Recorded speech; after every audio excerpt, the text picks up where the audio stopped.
The Roosevelt Coffee House was started 2.5 years ago. It's located, for those of you who don't know, in the Discovery District in downtown Columbus. And I am sitting here with founder, CEO, what are their titles? Starter, Kenny Sipes. Yeah. So this is Kenny Sipes, and 2.5 years ago, he started the Roosevelt Coffee House. Kenny, give us a little background. First off, can you believe now you own and operate a coffee house? Isn't that crazy? Not at all. Yeah. Am I on? His mic isn't on. Check. There we go. It's crazy, isn't it? So share with us a little bit about, how this started, how this whole idea of a coffee house kind of got placed on your heart, and then what that looks like. I'm not as gifted as these guys, so I got myself a little bit of notepad just to make sure I don't miss that. It's fine. In a nutshell, I was a youth and college pastor at Dave McCreary's old church, at Jersey Baptist for about 10 years, and I led many mission trips, probably about 15 domestic mission trips to inner city areas, and then a trip to Africa and two to Cambodia. And I saw firsthand the things that the Roosevelt now supports, saw poverty, and in ways that were really hard to comprehend.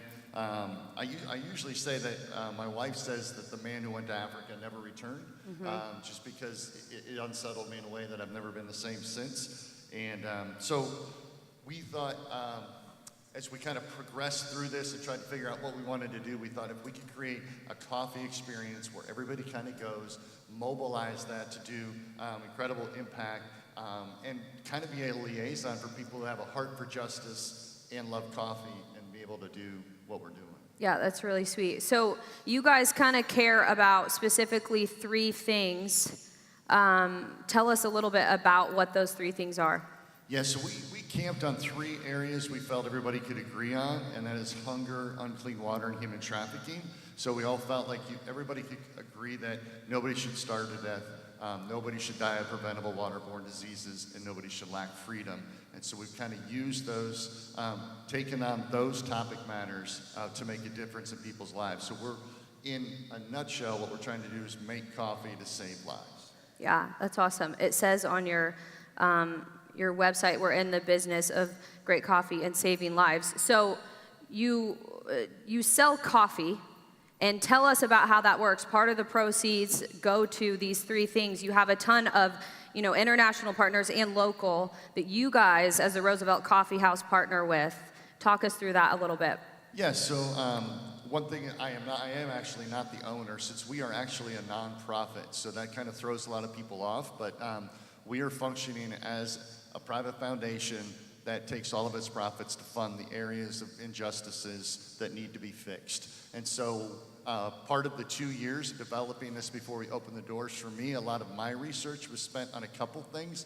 One was who's doing long-term sustainability in those areas, so that we would partner with people that weren't looking to create hero moments, like dump a bag of food into a community and fly away and feel good about it, but actually do something that would have tangible long-term specifics. And so the other thing too is, I always say this, I'm older than, my age group's probably more in this service than the next one, right? But our generation would write a check to Red Cross for $100 and feel fine with that. That was like, we were helping that. As I studied and researched, and I'm super close with lots of millennials, is that they want specifics. So they want that dollar to actually, what is it doing? And so for us, that's where the power comes in, is that we do tangible, specific things. Like we bought 12 mini greenhouses in Peru for families in need. We were able to fund the groceries and the whole living expenses for a Uganda safe house for formerly sex trafficked women. And those are tangible. That's like, my dollar is being spent and having impact far beyond me enjoying coffee and being in this space. Yeah, so cool. So then we partner with the Roosevelt, right now financially, we write a check every month. Kenny, tell Five14 Church what that does for you. How does that help you guys, that type of partnership? So being a nonprofit, anytime we have significant donors, and as generous of a donor as Five14 is, what it allows us to be is more generous. So it allows us to maybe not be bogged down by debt or underwriting. It helps underwrite certain expenses that allow us to have greater impact, mobilize our effect, really pay attention to what needs to be done out there. So it kind of helps circumvent worrying about how much we're taking in, and maybe helps us to kind of process through where we can have the most effect the most quickly. And again, it's because the church is generous, then allows us to be generous without as much effort. And it's cool because, I'll even say this, I'm not going to maybe give to Faith Mission, one of the, the men's shelters right next to you guys, or, the clean water, but I will go buy a cup of coffee. And so you guys found that model, it resonates with this culture. Yeah, and I say that a lot too. I mean, I'm sure you guys have a heart for people should not lack freedom. They shouldn't starve to death. People shouldn't die of preventable waterborne diseases. But where do you give, and how do you know who's doing the work? And so what we feel like we've done is we become the liaison between you and what can happen. So you can be confident that we've done our research and those things are occurring. And all you have to do is participate in, the coffee purchase and partnering with us, and maybe become an awareness people for us too. Yeah, that's awesome. The Roosevelt gives to these things, and real things happen. You guys should go on their website. Women are being saved out of human trafficking, because of the Roosevelt. Clean water is being provided because of the Roosevelt. Meals are being served because of the Roosevelt. It's really, really cool. And another kind of, I don't know if you guys planned this when you started it, but it's had a really cool kind of community impact. And, a lot of different people from social backgrounds and viewpoints and even religious thought have come into the Roosevelt, and it has this really interesting community feel. Tell us a little bit about that. Yeah, that's a hard one to describe. Royce, I'm going to ask you to come on here and take this stool while I start this, kind of conveying this. One thing is, I tell startup businesses who get counsel from me a lot not to use the word community because it's overused. But part of what the Roosevelt has done is we have strived to make incredible coffee. Now that might sound like, well, of course you did, but if you compromise the quality of the product, you can't have the impact. And so Columbus Underground Reader Survey voted us the #1 shop in the city in 2016. But some of the things that have birthed out of that is, as a result, we're recognized for our quality coffee and our loving service, but we're a community of bonding people. There's NGOs and nonprofits and creatives and business partners who meet in the space strictly because they want their dollar to have impact. They want it to be beyond the measure of just sitting down and having a meeting. And so even if you check our Instagram back in April, you'll see about half a dozen video testimony stories that are just customers who came in the shop and are so moved by the experience and what's being done through our work that they shared how much they love the Roosevelt through that. That's cool. And so Royce had a very, profound impact, very real life, true impact because of the Roosevelt in a situation that kind of happened there. Share that. That's really cool. Yeah, this is my friend Royce Ruffin. Royce, I feel like I could tell a life change story of what's going on in the Roosevelt every day. There's kind of this thing out there in specialty coffee where the coffee shop can be a little pretentious. We kind of take that away. We want to engage you. Our core values are love, justice, coffee, optimism, and humility. Royce, last year, was a resident of the Faith Mission Men's Shelter, which is right next door to the Roosevelt until just recently. Since we opened, we have donated over 2,300 meals to Faith Mission. And every day, once Royce got there, he would take $2.50 to come into the shop and buy a large cup of coffee, go sit in the corner with the laptop he had, and he would fill out resumes. And he did that endlessly every day to a point where we came to love him in the shop. There isn't anybody on my staff who doesn't know him by name and wouldn't want to engage him. And so I also want to kind of communicate that we've kind of become a place of awareness. So a lot of things happen in the community that are people that are doing work in the same way. And so two of those people are John Rush, who owns Clean Turn, and She Has a Name Cleaning. And they employ formerly incarcerated people and women who have come out of sex trafficking. The other is Joe DeLoss. And Joe DeLoss is the CEO and founder of Hot Chicken Takeover.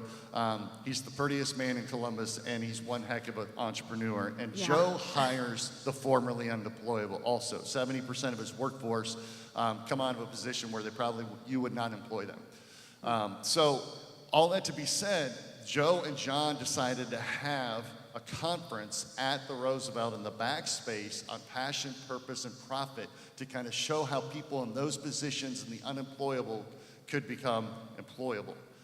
During that, Royce was able to engage Joe at Hot Chicken and kind of touch base and get to know him. And out of that conversation, fill out an application. Hot Chicken hired him. Royce just celebrated a year at Hot Chicken.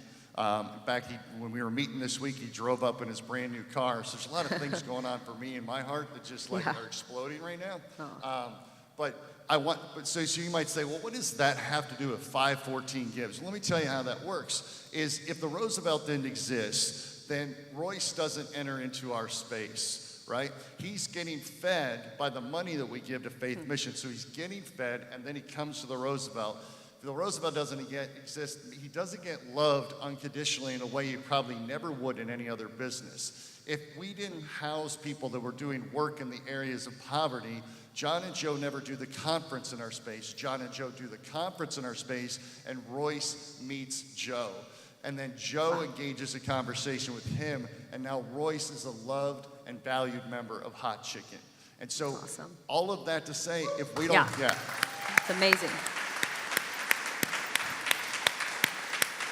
So it's full circle. It takes a lot of moving parts to get to that place of life change, but that's what we're trying to drive. And so, Royce, I just wanted to give you the platform for a minute or two to kind of share the way you see that story. Well, as a recently incarcerated returning citizen, unemployment is a major deal. I was pretty much forced to go to Faith Mission by the parole authority. And I found Roosevelt as a refuge, okay? Not only just to do my resumes, it was actually an escape from the craziness of Faith Mission. These guys didn't ask who I was, what I was, where I came from, no nothing. But Kenny let me up in there every day, as soon as he opened. And I had coffee and was able to get my missions accomplished in order to actually become a productive citizen of society again.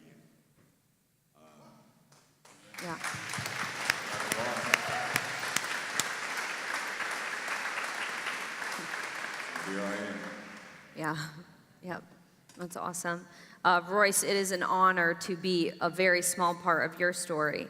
And Kenny, same with you. How cool is this, you guys? We partner, and then stories like this happen and will happen over and over and over again because of how 514 Church and others are supporting this amazing place. So, man, thank you guys so much. Thank you so much. Give them a round of applause.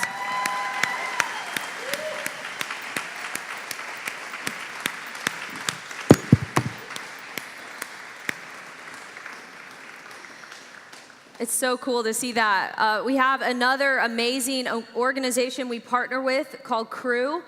Crew is passionate about connecting people to the person of Jesus Christ, specifically and especially college-age students. They go onto those campuses and they try to invade their space and present to them the person of Jesus Christ. Check out this video to hear a little bit more about Crew.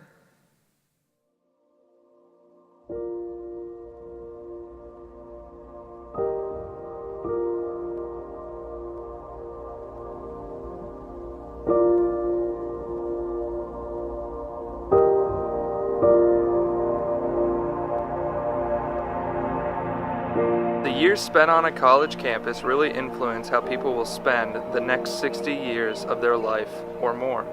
And that couldn't be truer than here on the campuses in Central Ohio. It's in college that students develop their passions and skills that help decide their careers, where they'll live, who they will spend their life with, and more. There are so many voices competing for our attention. our hearts, and our minds in college, all promising fulfillment. In the midst of these pressures, God is moving in Central Ohio. And the lives of college students are being changed forever.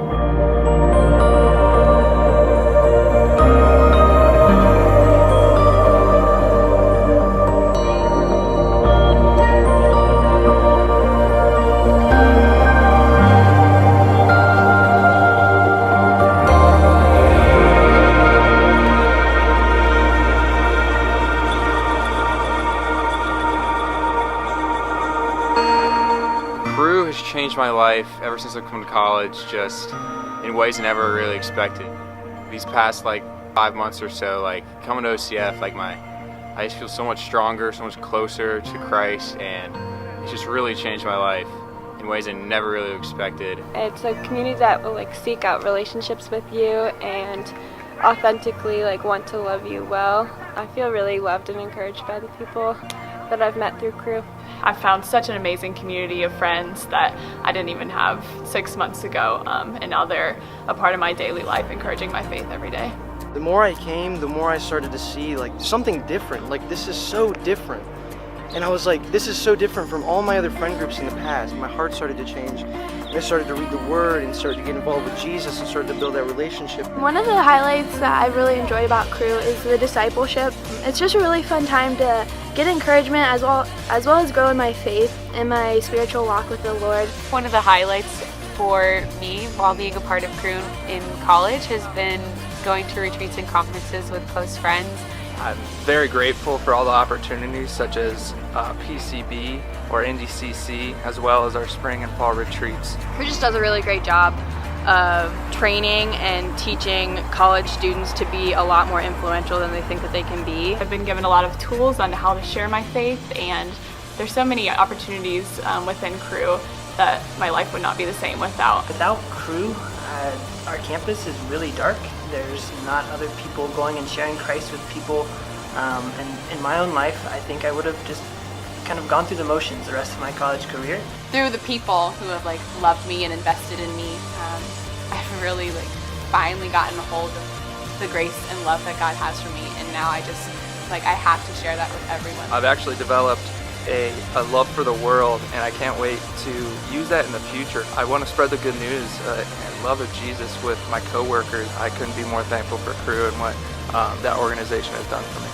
Crew has helped me grow into the person that I am, establish my identity in Christ, and just create amazing memories with amazing friendships that wouldn't have happened otherwise. It's inspired me to change how I view the rest of my life, what my career looks like, what my life outside of work looks like, and just I am committed to serving God with every facet of my life because of what I've learned in Crew. If I didn't meet Crew, I'd be out doing whatever I want to do, and now I'm getting involved with what God wants me to do. And so that's why I'm so thankful that I've been involved with Crew, because I'm doing what God wants me to do. It's an amazing partner. We support a couple who is 514 Church. They attend here. They serve on our welcome team in a huge capacity. They also lead a young marrieds group. They're Travis and Christy L. You'll see this picture. They just had a sweet baby girl, Kennedy, who's just 1 month old. And Crew is on 2,000 campuses across the country, has a huge presence in Central Ohio, in the Columbus area, and all the schools. And so Travis and Christy, they're local missionaries, you guys. They have dedicated their lives, really, to being on the Crew staff and going to campuses and telling college kids about the person of Jesus Christ, sharing the gospel with them, creating community where these kids have this place to grow in their relationship with God and with others. And so it's so cool. We partner with the L's, and they are, right there on the front lines with Crew, reaching college students in ways that we can't. And it's so cool to see what God is doing through them and through that awesome partnership. The final existing partner that I want to share with you guys today is Stowe Mission. Stowe is located on the south side of Columbus, in a very kind of dark area. It is a hub for that community. And what it does is absolutely amazing. Stowe just last year in 2016 served over 103,000 meals to people. They saw 1,000 patients. They have a dental, a health, a vision clinic right there. They support so many people in so many ways, and they meet people right where they're at in their darkest moments and real hardship and help them see a better future. Check out this video to hear a little bit more.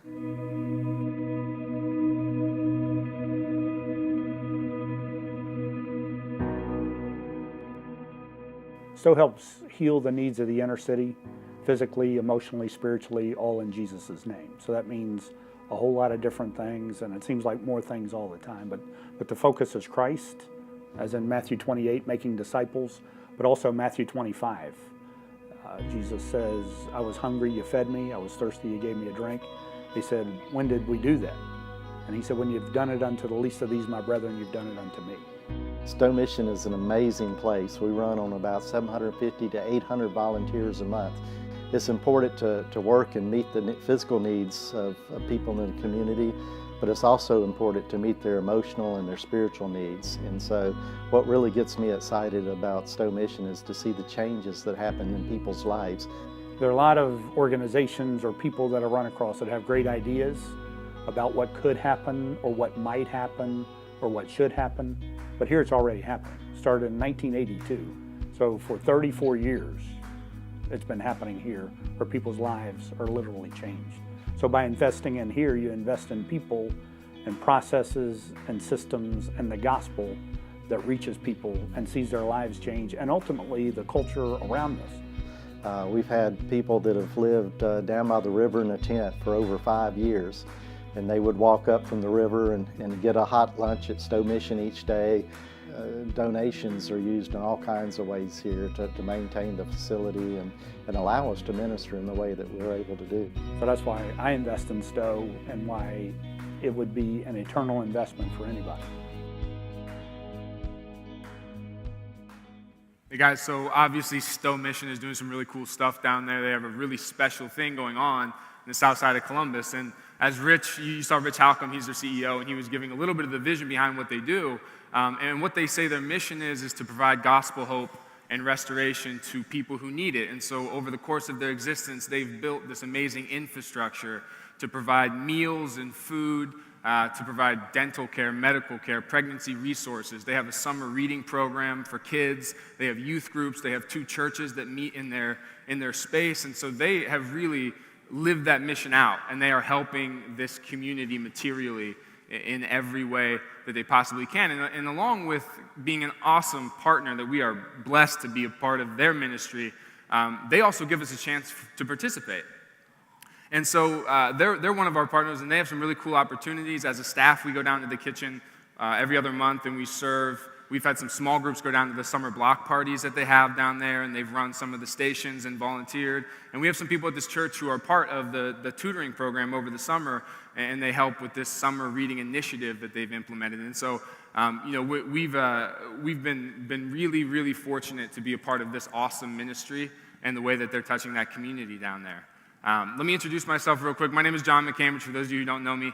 I'm the director of operations here, and one of my responsibilities as a director of operations is to oversee the 514 Serves ministry. And so when I got a chance to do this, I was really excited today. I'm so excited to be able to share with you some of the vision and the mission of what we want 514 Serves to be, why we think it's important, why we're passionate about it, and then most importantly, as Carmen has been doing, to highlight and inform you and celebrate these awesome partnerships that we've started to gain.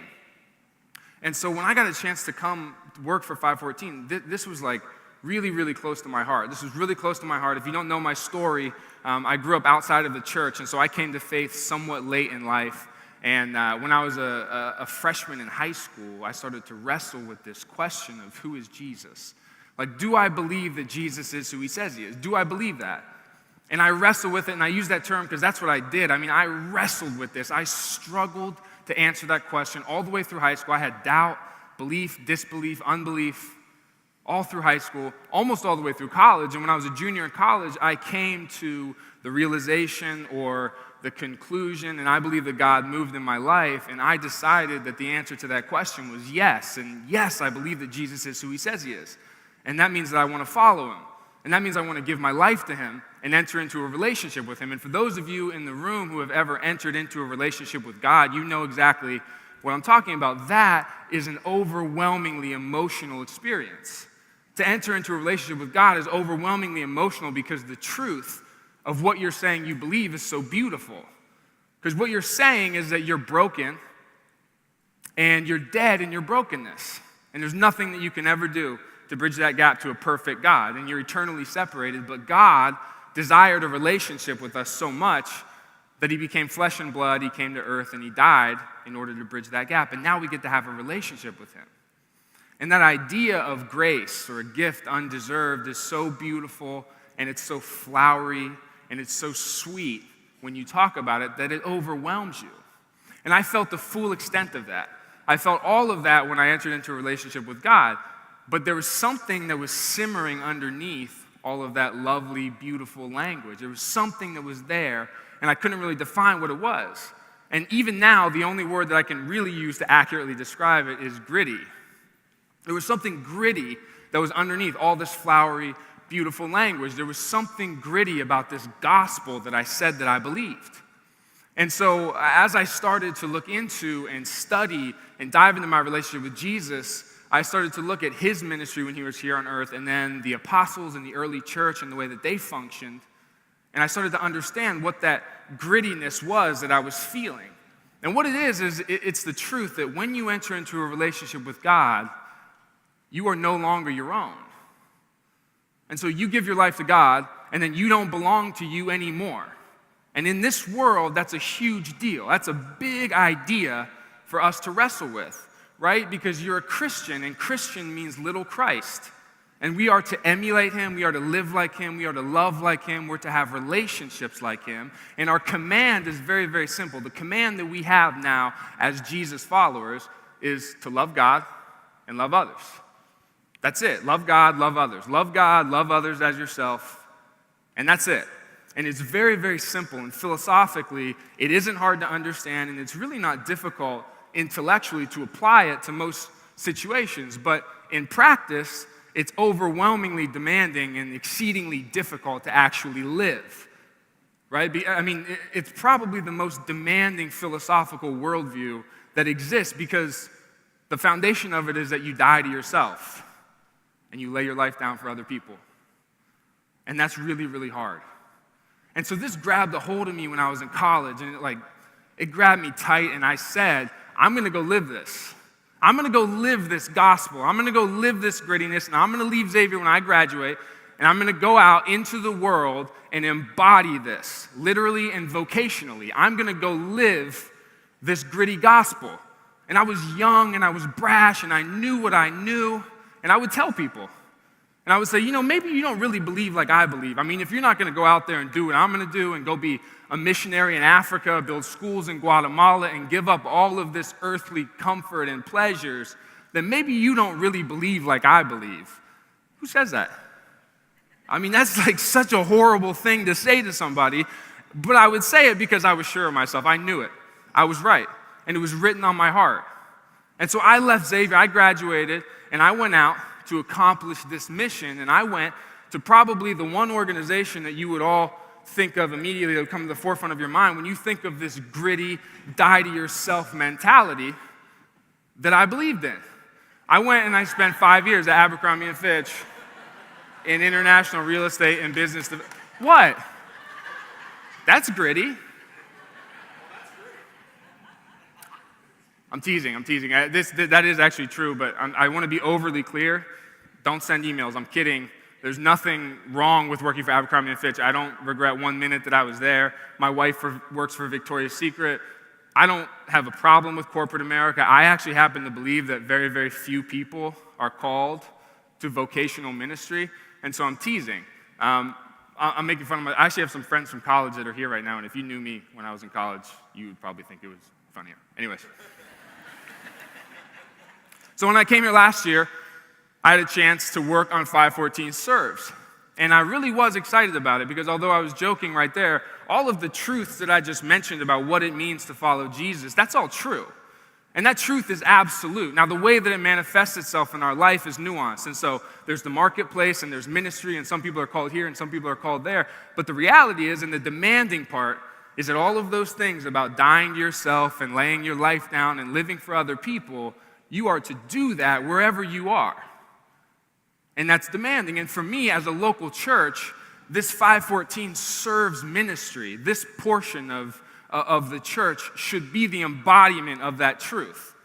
And so we started to work on what we wanted that to look like and how to craft that. And as Carmen summarized beautifully earlier, we believe that there's two parts, right? There's participation, which is me and you going out into the world and serving people physically, serving people, loving people, seeing a need, and going after it. Boots on the ground, front lines. And this is imperative. I mean, this is our responsibility as Christ followers, individually and as a church. And so this is what you think of when you think of a serves ministry and service and all of that. You think of participation. But the second part, which is really what we're studying today, which is what we're informing you of today, is a little bit more nuanced, and that's partnership. And partnership, I've become somewhat fascinated by, because when I came here and I was passionate about service, that isn't exactly what I thought of. That's not what was in the front of my mind when I thought of a ministry that would go out and help people. And I became really, really interested in it for a couple reasons. The first reason is because partnership makes sense. I mean, as Carmen said, there's an unlimited amount of need in this world, an unlimited amount of brokenness, an unlimited amount of people who need hope and who need the gospel.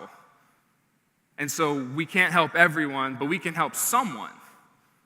And there are ministries out there that we've highlighted today who are specialized in their areas and in their ways of serving people and helping people and bringing them hope. And that's partnership. And so you start to understand how a network of partners like this starts to make a huge impact. And the fact that your generosity goes to their ministries is, in a way, boots on the ground, because they're out there in their specialty doing what they do. And so, the idea is that we create this robust system of partners and ministries that reach people in places we aren't and in ways we can. And so we wanted to go out and create this, but then as I started to look at it, the actual fascinating thing about partnership in this aspect is that that's the reason that we're all here today. Like, you're sitting in a church listening to someone talk about Jesus because of partnership, because the early church grew and it multiplied and it expanded against all odds and all opposition with this exact strategy of partnership and multiplication. And if you've never read the history of the early church, I just go do it. Even if you're in the room and you don't believe what we believe and you think this God stuff is crazy, as historical interest, go read what happened in the early church. It is absolutely fascinating, because that thing should have never happened. That movement should have never happened. It was impossible. But it did. And so just to give a quick synopsis of what happened, and in that time in history, there was a guy named Jesus who was alive. And he walked around and he said that he was the Messiah, that he was the Savior. And people started to believe him. And he gained this following. And it wasn't just the 12 disciples. There was a lot of people who listened to him and saw him and believed that he was who he said he was. And so they started to follow him. And then he was arrested and he died, and there were no Jesus followers anymore. He was nailed to a cross, and he breathed his last breath, and they stuck a spear in his side. And there were no Jesus followers. There were no Christians. There was no movement, because saviors don't die and messiahs aren't killed. And so it was just another movement that died in the planning stages, and that happens all the time. And then he rose from the dead, and he ate breakfast on the beach with his best friends and appeared to hundreds and hundreds of people, and this crazy thing got kickstarted. And that's how it got kickstarted, but then how did it sustain itself against all of that social opposition, against all of that political opposition? How did it sustain itself? How did it become self-sustaining? And there's a couple themes that start to pop out to you when you see it. And one of them is this idea of solidarity. There was this idea in the early church of radical solidarity, and they knew that what they were doing was important, and they knew what they were doing was bigger than themselves. And so as an example, somebody like Paul was an early leader of the church, and he was tasked with taking this truth about Jesus and taking it to the non-Jews. This was a Jewish movement. Jesus was Jewish. It started in that community, and Paul was really in charge of taking that and taking it to the non-Jews, to the Gentiles. And so Paul would go around Europe and Asia, and he would preach, and he would tell people, and he would be in ministry and in community, and he would teach about this truth about Jesus. And people would start to follow. And so these communities would start to pop up of Jesus followers in Europe and in Asia. And then Paul would leave and go do the same thing somewhere else. And those people wouldn't go with Paul to be missionaries. Those people were in that community sustaining what they had, but they would support him financially and emotionally and prayerfully as he went to complete his mission to reach people in places that specific church wasn't, and in ways that they couldn't. And so it's this cool idea of multiplication and partnership that you saw in the early church, and that's how this thing kicked off. And so just to prove that I'm not making all this up, I'll show you. There's a passage in the letter of Philippians. Now, Philippians is a letter that Paul wrote to the church in Philippi. And Paul wrote it while he was in prison. And so in about 50 AD, Paul went to Philippi, and he preached, and there was a group of people who started to believe, and there was a church there that started to grow. And then Paul left and went and did the same thing elsewhere. And then about 10 years later, in 60 AD, he was arrested. And he wrote a letter to them from jail because someone from their church had come to him and given him a gift. And that gift, whatever it was a financial gift, whatever it was so beautiful to him in his time of need that he wrote this thank you letter that ended up as a book in the Bible that we believe is inspired by God, thanking this church for their generosity and for their partnership in what he was doing. And so let's see what he says. In Philippians 4:12 through 17, he says, I know what it is to be in need, and I know what it is to have plenty. I have learned the secret of being content in every situation, whether well-fed or hungry, whether living in plenty or in want. I can do all this through him who gives me strength. So Paul, if you study Paul, he is the master of the humble brag, and he throws this stuff in. I'm teasing. Look what he says. Yet it was good of you to share in my troubles. Yet it was good of you to share in my troubles. It was good of you to partner with me. Thank you. And Paul was an amazing writer. Like, he was beautiful with the pen, and so he puts this awesome juxtaposition of two ideas next to each other to raise up this importance of partnership. At the beginning, he says, I don't need anything. I don't need anything. I have God. I don't need anything, but I needed you, and thank you. Thank you for your gift. And so he takes this idea of partnership and he rises it up almost right next to the idea that he doesn't need anything because he has God. And that is the way in which his partnership with the Philippian church moved him, and the way that he thought about it in his gratitude. And so he goes into more detail. Moreover, as you Philippians know, in the early days of your acquaintance with the gospel, when I set out from Macedonia, which is where Philippi was, not one church shared with me in the matter of giving and receiving except you only. For even when I was in Thessalonica, you sent me aid more than once when I was in need. Not that I desire your gifts, what I desire is that more be credited to your account. So he goes on and continues to thank them, and there are these two ideas and these two words that are highlighted that I just want to share some cool facts with you guys. This word shared. This is the Greek word koinonia, and koinonia actually means to give or contribute a share, to become a shareholder. And so Paul's ministry at this point had produced all kinds of fruit. I mean, there were churches all over the Gentile world because of Paul's missions and because of his ministry and what he was doing, and there were these communities of believers. And what he's saying is that you guys, you Philippians, are shareholders. You're shareholders in what I just did, and what I'm doing, and what my mission is. You sharing in that. You are shareholders. And then this other word, and this is actually the coolest part of the whole passage, Philippians. He calls them by name.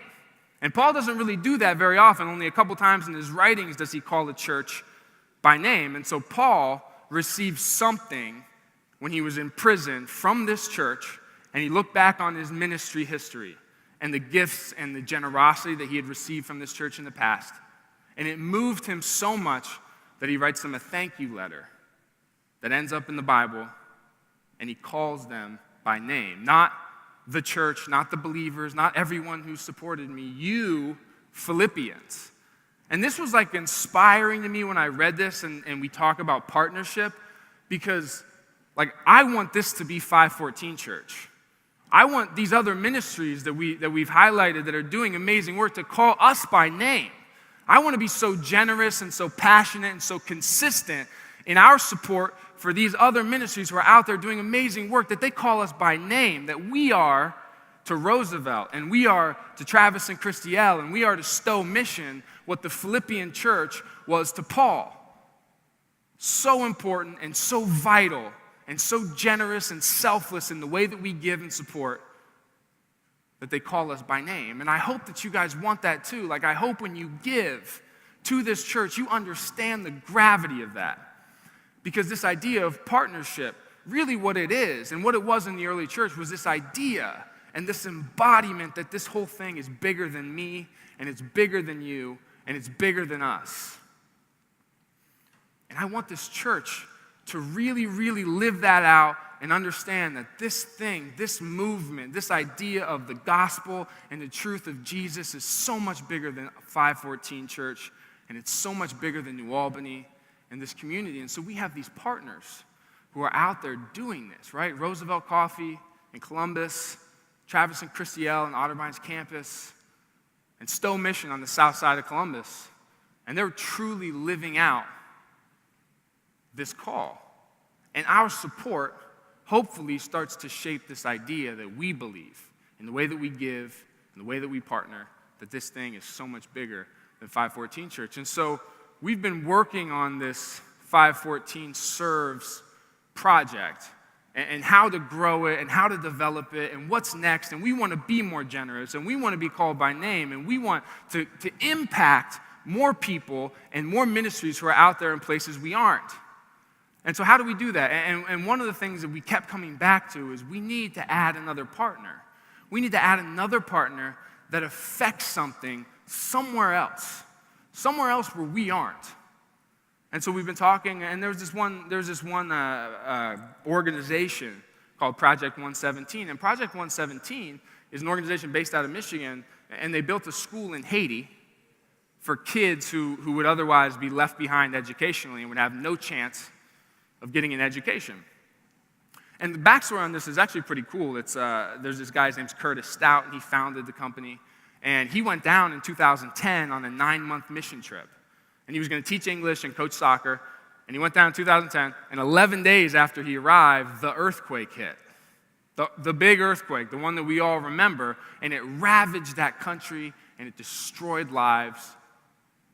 And he watched it happen. And he watched people there try to pick up the pieces. And he watched these kids that he was down there coaching and teaching try to pick up the pieces. And so he was moved. And what he noticed started to happen was these kids started to go back to school when the schools reopened. And some of them couldn't go back right away because their lives were just crumbled and they were trying to pick up the pieces. And they would try to go back, and some of them were getting rejected and they couldn't go back to school. And so this kid, his name's Blandy, he was a 14-year-old at the time, and he asked Curtis to go with him. Come with me to enroll me in school. I want to go back. So Curtis went with him, and in order to get in, he had to take a French literacy test and a proficiency test. And he didn't pass. And so Curtis is thinking, okay, like, what are the next steps? What's next? And the principal came out and said that there are no next steps. You can't go to school here. You're too far behind. There's no hope. You're too far behind. There's no hope for you here. And like that, Blandy doesn't get to get an education anymore. Left behind. And so Curtis was like shocked by this and shook by this. And what he started to understand was that 23% of kids in Haiti, this happens to them. And it isn't just because of a catastrophe like an earthquake. Because of the socioeconomic situation in that country, things happen to kids that take them out of school. And then when they go back, they can't get back in because they don't pass these tests. And Curtis got a heart for that. And he was moved by that. And so we started this organization called Project 117. And they built a school down there, and they built it in 2013, and they started with first grade. And then every year they've added a grade and backfilled the grade below. So right now they have first through fourth grade, and they're serving over 130 kids in this one school. And so we saw, like, we're watching what Curtis and Project 117 is doing, and this idea that they see a need, and they just want to go help and give these kids an education and teach these kids about Jesus. And it, like, moved us. I mean, it really did. It really moved us as a church staff because, I mean, that's, like, so tangible what they're doing with that one school, 130 kids. And so we had some talks with them, some final conversations, and so I'm, like, over excited to announce that Project 117 is our newest 514 Serves partner, and 514 Church will be working with Project 117 down in Haiti. And this impact that's happening, these kids who are getting an education, these kids who would be left behind and are no longer left behind, we get to be a partner in that now. We get to see that fruit. We get to help them. We get to partner with Project 117. And not only do we get to partner with them and help move their ministry forward and the great things that they are doing for these kids down there, but we actually will get to participate in this. And so in probably a year or a year and a half, 514 Church will take its first international mission and take people from New Albany, Ohio, and go down to Haiti and serve these kids and love these kids and help move this ministry forward. And so with this addition, like, to me, this is a monumental day for 514 Church. And there's this idea that in the book of John, he says, for God so loved the world. For God so loved the world.